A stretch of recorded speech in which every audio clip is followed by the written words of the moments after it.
प्रस्तुत करते हैं NSR म्यूजिक प्रेमनगर। ए जी ए घरे घरे हाँ का कहा था बतावा। कहीं कहीं राखे हा का। अरे सफा सफा बतावा जी का खोजा था। अरे कहीं दवा बीरो मन राखे हा का।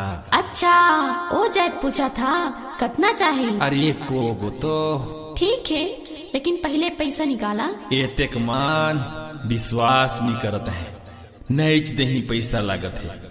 पैसा धरे हन जी धरे हन। नहीं नहीं पहले पैसा दिया भाई तबे तो देबो।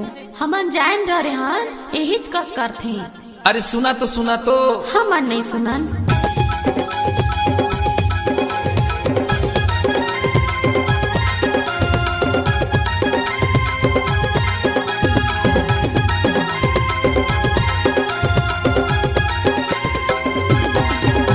अरे ओहरे ये जी छोड़ी दारू वाली जी। अरे एक बोतल दारू मोके दे हाली जी। अरे हाय रे ये जी छोड़ी दारू वाली जी। एक बोतल दारू मोके दे हाली जी। नोन मर्जी धारे हाँ नहीं दो लागे चिकना।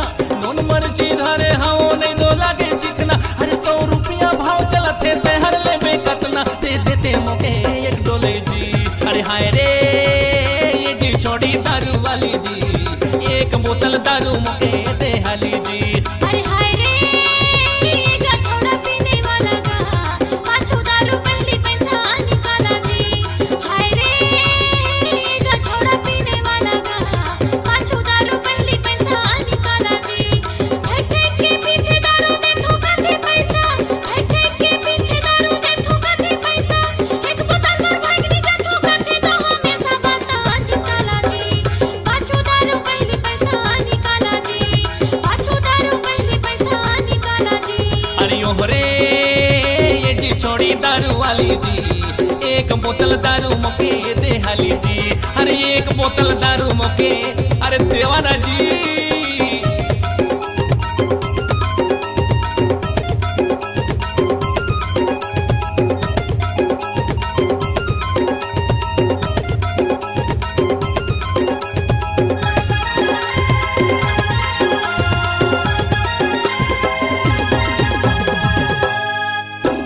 सांझ बिहाने ये गली में करथाना न जाना जी। करथाना न जाना कल परो पिए रहे नहीं दो पहचाना जी। नहीं दो पहचाना